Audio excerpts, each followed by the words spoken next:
আজকে বাচ্চারা অনেক বিপর্যস্ত, কষ্ট করে ভিজে জুতা মোজা পরে ভিজে ড্রেস ভিজে তারা আজকে কলেজের ভিতরে পৌঁছাইছে এবং প্রত্যেকটা বাচ্চার মানসিক অবস্থা খুবই খারাপ।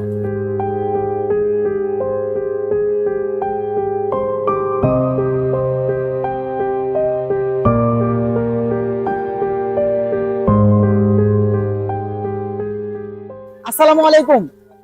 এইরকম বৃষ্টির মধ্যেই কিন্তু এইচএসসি 26 ব্যাচের ফিজিক্স ফার্স্ট পেপার পরীক্ষা হচ্ছে।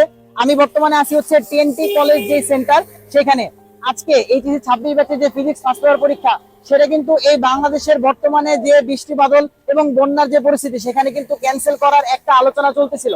গতকাল শিক্ষা বোর্ড থেকে হচ্ছে শিক্ষামন্ত্রী, শিক্ষা প্রতিমন্ত্রী সবাই কিন্তু হচ্ছে বলছিল যে তারা এই জিনিসটা কনসিডার করবে, বাট শেষ পর্যন্ত তারা কিন্তু হচ্ছে পরীক্ষা নেওয়ার কথা বলছে। তো এইরকম ওয়েদারে কিভাবে একজন স্টুডেন্ট সারাদিন ভোগান্তি পার করে এসে এরকম বৃষ্টির মধ্যে, আমি কিন্তু আমার রেনকোটের মাথার এটা খুলে ফেলছি দেখানোর জন্য যেখানে কিরকম বৃষ্টি হচ্ছে। সকাল 7টা থেকে শুরু করে এখন পরীক্ষা শেষ প্রায় 1টা বাজে, এখনো কারেন্টলি বৃষ্টি হচ্ছে। তো এই আবহাওয়ার মধ্যে কিভাবে সরকার ফিজিক্সের মতো এরকম গুরুত্বপূর্ণ একটা গ্রুপ সাবজেক্টের পরীক্ষা নিতে পারে। আমি যেখানে দাঁড়ায় আছি এখানে এখন মোটামুটি পানিটা হাঁটুর নিচে নেমে গেছে, কিন্তু একটু আগেও প্রায় হাঁটু পরিমাণে পানি এখানে ছিল। তো আমরা কিছু গার্ডিয়ানের সাথে কথা বলবো, দেখবো যে তারা কিরকম ভোগান্তি পার করে সকালে পরীক্ষা দিতে আসছে। আমরা একটু জানতে চাই যে এইরকম অবস্থাতে একজন স্টুডেন্টের ফিজিক্সের মতো একটা ইম্পর্টেন্ট পরীক্ষা নেওয়াটা আলটিমেটলি উচিত হয়েছে কিনা আমরা গার্ডিয়ানের মুখ থেকে শুনবো।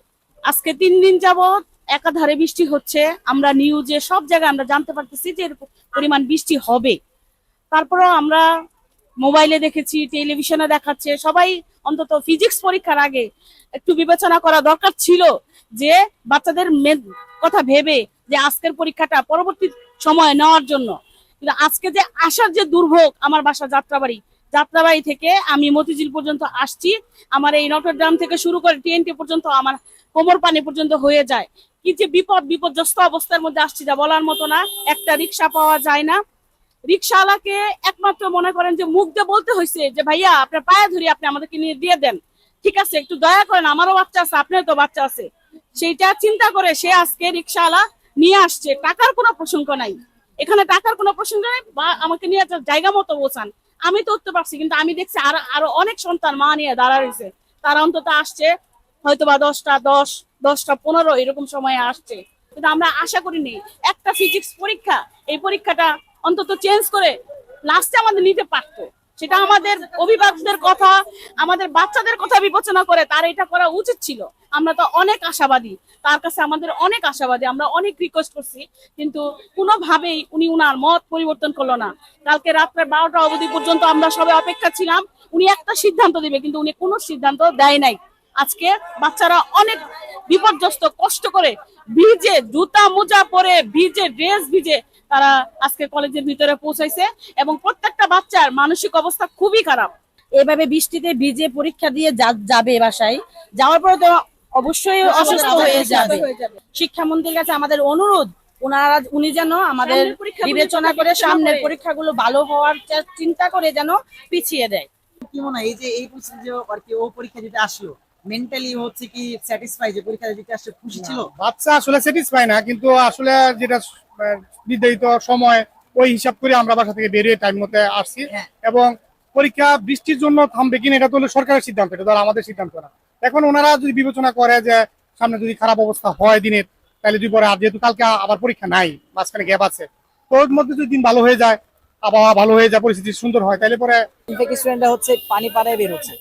তুমি হচ্ছে কেমন পরীক্ষা দিলা, কেমন দিতেছ? ভাই এমসিকিউটা হার্ড আসছে, এমসিকিউটা মোটামুটি হয়েছে, সিকিউটাও হার্ডই ছিল, তাও সিকিউটা ভালো লেখা গেছে বাট এমসিকিউ এছে।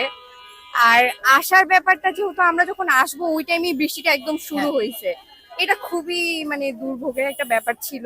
পরীক্ষাটা তোমরা দিলা, এটা কি সরকারের সঠিক সিদ্ধান্ত হয়েছে এইরকম একটা ওয়েদারে পরীক্ষা নেওয়া? তোমার কি মনে হয়? অবশ্যই না, আমরা তো তাও যে হচ্ছে আসতে পারছি, আরো আন্ডার প্রিভিলেজ মানুষ আছে, ওদের তো মানে পড়াই কঠিন ছিল, বাসার মধ্যেও পানি এসে গেছে আর কি। মানে এখানে অনেক গার্ডিয়ান বলতেছিল যে সিএনজি রিকশা এগুলোও পানিতে তলায় গেছে, আমাদের হচ্ছে সিএনজিতে পানি আসছে। তার মানে তোমার হচ্ছে মানে ড্রেস তো ভিজেই গেছে মোটামুটি এমনি পরীক্ষা দিতে। আর এমন হচ্ছে আমাদের সেকেন্ড পেপারেও একদিন গ্যাপ, এখন আজকে সবাই ভিজে গেছে, তো সবারই জ্বর উঠবে, মানে ক্লাসে সবার না উঠলেও ম্যাক্সিমাম অনেকেরই জ্বর আসবে, প্লাস মেন্টালি হচ্ছে এরকম সিচুয়েশন নাই যে আবার তোমার ঠিক হবে। আচ্ছা, ধন্যবাদ তোমার কথা বলার জন্য। ঠিক আছে, বেস্ট অফ লাক।